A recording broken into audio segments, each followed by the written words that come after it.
Why do most people live in illusions?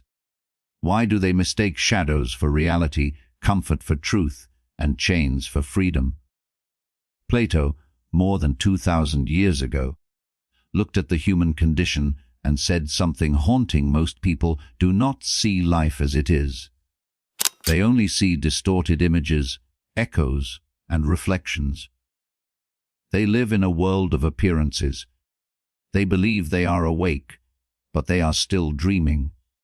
And the strangest part is this: most are not even aware of it. They think they know. They think they see. But in truth, they are lost inside a cave of illusions. Plato's vision was not just philosophy. It was a psychological diagnosis of the human soul. He knew that people cling to what feels safe, even if it is false. They prefer the familiar glow of shadows on a wall to the painful light of reality. And so, he told a story, the allegory of the cave. Imagine this: a group of prisoners, chained since birth, unable to turn their heads, facing only a dark wall. Behind them burns a fire. Between the fire and the prisoners, figures move back and forth, carrying objects, statues, and masks. The shadows of these objects are cast onto the wall before the prisoners. For them, those shadows are the world. The echoes of voices bouncing off the stone are the voices of reality. They believe that this flat surface of moving shapes is all that exists. They are convinced that this is truth. Now imagine one prisoner being freed. He turns. At first, his eyes hurt.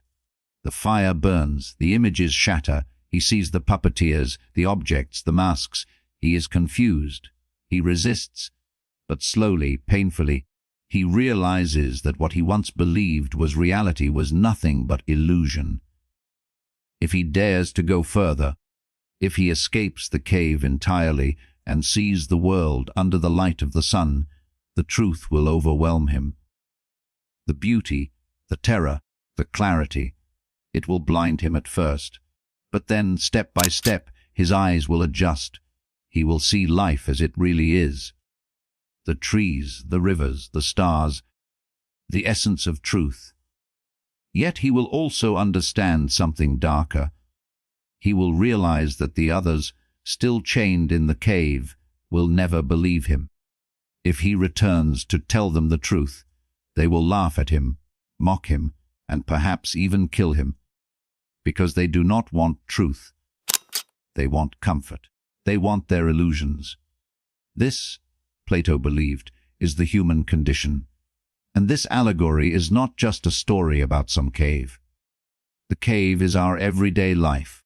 The shadows are the opinions, the gossip, the screens, the stories we consume without question. The chains are our habits, our fears, our conditioning. The fire is the false light of authority, culture, and manipulation. And the sun, that painful, overwhelming source of truth, is reality itself. Few dare to face it. Few can even imagine it. Think about your own life.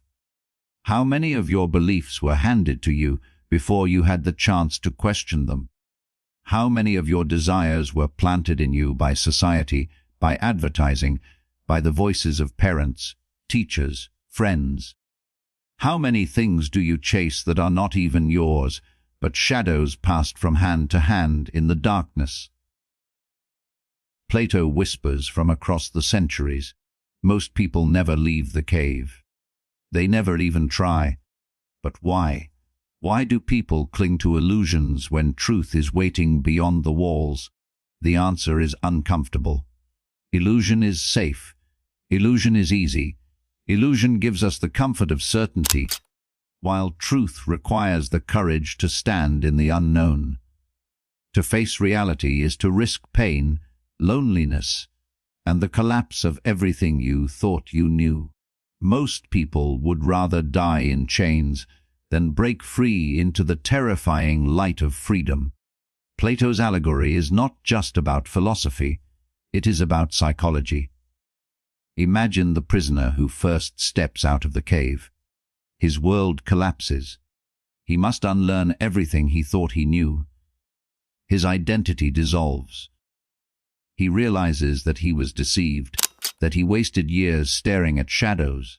That pain is unbearable. And yet, only through this pain does he become free.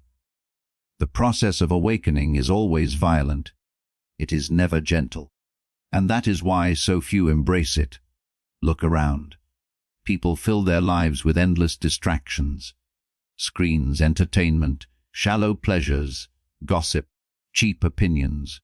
It is easier to stay numb than to ask dangerous questions. What if everything I believe is false? What if my life is built on lies? What if the world is nothing like I imagine? These are questions that most people bury under layers of noise. They do not want to wake up. They do not want to see the cave. They want to stay asleep. But here is the paradox. The longer you live inside illusions, the more hollow you feel. The more shadows you chase, the emptier you become. Plato understood this. He knew that truth is painful, but illusion is deadly. It rots the soul from the inside out. And if you are brave enough to turn around, to face the fire, to walk toward the light, you may suffer, but you will be alive. This is why Plato is not just a philosopher, but a psychologist of the human condition. He understood our fear of freedom, our addiction to comfort, our resistance to truth. He knew that people prefer illusions because illusions demand nothing. Reality demands everything. To live in truth is to live without chains, but also without excuses. It is to see clearly, and once you see clearly, you can never go back. And maybe this is why so many reject the awakened ones, because those who see truth expose the lies of the crowd. They become mirrors, showing others what they do not want to see. The crowd responds with mockery, with hatred, even with violence. Socrates, Plato's teacher, was executed for doing exactly this, forcing people to question their illusions, and history repeats itself. Every age punishes its truth-tellers. Every society silences those who threaten the cave. Plato's warning is clear: if you choose to awaken, you will not be applauded. You will be resisted. You will be feared. You will walk alone. But if you remain in illusion, you will never truly live. You will die without ever having seen the sun. The cave is not just ancient myth. It is the modern world. Today, the shadows are brighter, louder, more seductive than ever. The walls are covered in glowing screens, endless feeds of curated images, shallow opinions disguised as wisdom. People are chained not by iron, but by algorithms, by habits, by dopamine loops. They stare into the digital fire, believing the shadows they see are reality. They compare their lives to illusions crafted by strangers, mistaking the performance for truth. They live inside a theater, applauding the shadows and calling it life. Plato would look at this world and nod yes, the cave still holds its prisoners. But here is the twist. The chains are no longer placed upon us by others alone. We fasten them ourselves. We scroll, we consume, we surrender. We tell ourselves it is harmless, but deep down we know the cost. Every hour lost to shadows is an hour stolen from reality. Every moment spent in illusion is a piece of life that vanishes forever. And still we cling, because waking up is too hard, because truth is too heavy, because freedom terrifies us. Plato understood this psychology before modern psychology even existed. He saw that people fear light more than darkness. Darkness is familiar. Shadows are safe. Light, however, destroys illusions. It forces you to confront the raw, unfiltered truth of existence, your fragility, your ignorance, your mortality. Most people cannot bear that weight, so they hide. They laugh at philosophy. They mock depth. They distract themselves with trivialities. They think they are free, while their chains grow tighter every day. But imagine, for a moment, breaking free. Imagine standing up in that cave, your chains falling to the ground, your body trembling as you turn toward the fire. Imagine the shock, the blinding pain, the disorientation. Imagine walking upward through the darkness, stumbling, cursing, doubting. And then, imagine stepping outside into the sun. At first, you would be blinded. The brightness would feel like violence. But then, slowly, your eyes would adjust. You would see colors, shapes, depth. You would see life. And for the first time, you would realize how small your old world was. How narrow. How shallow. You would feel both grief and awe. Grief for the years wasted in illusion. Awe for the truth revealed before you. This is the journey of every soul that seeks wisdom. It is not glamorous. It is not easy. It is not quick. It is a death and a rebirth. A death of falsehood, a rebirth into truth. And that is why so few take the path. But those who do become different. They see differently. They speak differently. They live differently. And the crowd senses this difference. The awakened soul unsettles the sleepers. The one who has seen the sun cannot fully fit back into the cave. He carries light in his eyes, and that light is unbearable to those still chained in darkness. Plato knew this. That is why he said the philosopher, the lover of wisdom, often suffers in society. He is misunderstood, mocked, even persecuted, because truth is dangerous. It threatens the illusions that keep people comfortable. If you tell the prisoner that his shadows are lies, he will not thank you. He will hate you.